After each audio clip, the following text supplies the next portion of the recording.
झारखंड कांग्रेस में जब से नई कमेटी का विस्तार हुआ है उसके बाद से आपस में मनमुटाव का एक नया दौर देखने को मिल रहा है। वित्त मंत्री राधाकृष्ण किशोर ने चिट्ठी लिखकर कुछ सवाल उठाए, सीधे सीधे अध्यक्ष पर हमला बोला, तो कुमार जयमंगल उर्फ अनूप सिंह बेरमो विधायक भी हैं, उन्होंने जवाब दिया। उसके बाद एक बहस की शुरुआत हो गई है कि क्या सही है क्या गलत है, और हमला बोलने का सिलसिला भी बयानों के जरिए, पोस्ट कर सोशल मीडिया के जरिए यह सिलसिला देखने को मिल रहा है। हमारे साथ हमारे वरिष्ठ सहयोगी राकेश रंजन जी हैं। राकेश जी, ये जो कांग्रेस में जो कुछ चल रहा है, आखिर इसकी परिणति कहां तक जाएगी, क्या होगा? देखिए, कांग्रेस के लिए इस स्थिति को आप झारखंड में बेहतर नहीं कह सकते, क्योंकि आप वित्त मंत्री हैं, बड़े पद पे हैं, पुराने कांग्रेसी नेता हैं राधाकृष्ण किशोर। उन्होंने कुछ सवाल उठाए हैं, और उन्होंने जो सवाल उठाए, एक तो जो कार्य समिति बनी है उसके जंबो होने पर जो है वो सवाल उठा रहे हैं कि इतने सारे सदस्य 314 लोगों को शामिल करने पर वो सवाल उठा रहे हैं। इसके अलावा अगर आप देखें तो जो राधाकृष्ण किशोर हैं उन्होंने जेटेट में पलामू जैसे जिले में जो भोजपुरी और मगही भाषा को शामिल करने की बात है, उसको लेकर पार्टी बहुत मुखर होकर सामने नहीं आई है, या सरकार पर दबाव बनाने की कोशिश पार्टी की तरफ से नहीं हुई है। इस पर जो है उन्होंने सवाल उठाया है। इसके अलावा अगर आप देखें तो उन्होंने एससी आयोग के लिए जो है कहा कि उनकी इच्छा थी, तो उस मामले में भी पार्टी पर सवाल खड़े किए हैं। और जब वो कहते हैं, जब के राजू को पत्र लिखते हैं प्रदेश प्रभारी कांग्रेस को, जब उसमें लिखते हैं कि एक को साधिए सब सध जाएगा, तो वो नाम लिए बगैर जो प्रदेश अध्यक्ष हैं केशव महतो कमलेश, उन पर हमला करते हुए दिखते हैं। अब ये जो मुद्दे उन्होंने उठाए हैं, इसे लेकर जो पार्टी के अंदर के लोग हैं वो भी अलग अलग खेमों में बंट गए हैं। कुछ लोग जो हैं वो राधाकृष्ण किशोर की बातों से सहमत दिखाई देते हैं, या अप्रत्यक्ष रूप से समर्थन जो है उनकी बातों को देते हुए दिखते हैं। तो दूसरी तरफ जो है वो बहुत सारे नेता ऐसे हैं जो कि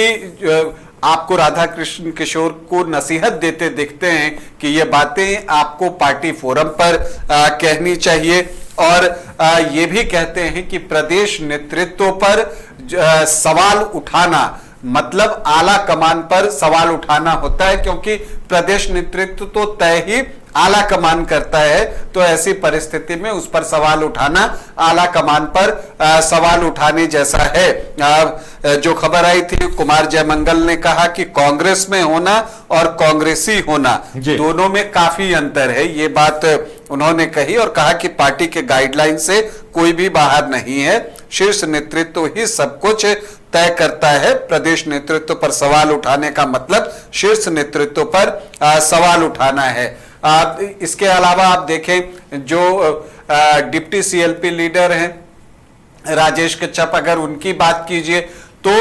वो एक बीच का रास्ता लेते हुए दिखते हैं, लेकिन राधाकृष्ण किशोर के ने जो मुद्दे उठाए हैं जेटेट वाले, और जो अनुसूचित जाति आयोग की बात जो उन्होंने की है, एससी आयोग की जो बात की है, उसको उन्होंने कहा कि ये तो मुद्दे जनहित से जुड़े हुए हैं। ये बातें जो है राजेश कच्छप ने कही। तो दो खेमों में जो है वो बटा हुआ जो है वो दिख रहा है आपको झारखंड कांग्रेस, और ये स्थिति आप अच्छी नहीं कह सकते पार्टी के लिहाज से, क्योंकि नई कार्य समिति का गठन हुआ है, कई लोग इसमें शामिल हुए हैं, और अब जो प्रदेश अध्यक्ष हैं और प्रदेश प्रभारी हैं उनके ऊपर बड़ी जिम्मेदारी है कि जो घर में ये झगड़ा लगा है उसको वो कैसे सुलझाते हैं, क्योंकि जो सवाल जिन्होंने उठाया है वो एक वरिष्ठ नेता हैं, और इतने वरिष्ठ हैं और उनकी काबिलियत इतनी है कि उनको वित्त मंत्रालय जैसा विभाग दिया गया है राज्य में संभालने के लिए, और वो कांग्रेस के कोटे से ही है। तो कांग्रेस के लिए इस स्थिति को आप अच्छा नहीं कह सकते। और सबसे बड़ी बात है कि कांग्रेस के नेतागण जो हैं वो दो खेमों में बंटते हुए जो दिख रहे हैं, हालांकि कुछ तटस्थ भी हैं, वो कहते हैं पार्टी का अंदरूनी मामला है, इसको पार्टी निपटा लेगी। तो बेहतर तो यही होगा कि पार्टी इसे अपने स्तर पर निपटा ले, क्योंकि कई बार चीजें जब आगे बढ़ती हैं तो वो पार्टी को नुकसान भी करती हैं। चलिए, तो अब देखने वाली बात यह होगी कि आला कमान पूरे मामले को कैसे नियंत्रण में लेता है और आगे किस तरह से ये पार्टी का मनमुटाव और ये जो विवाद आपस में चल रहा है ये कैसे शांत होता है।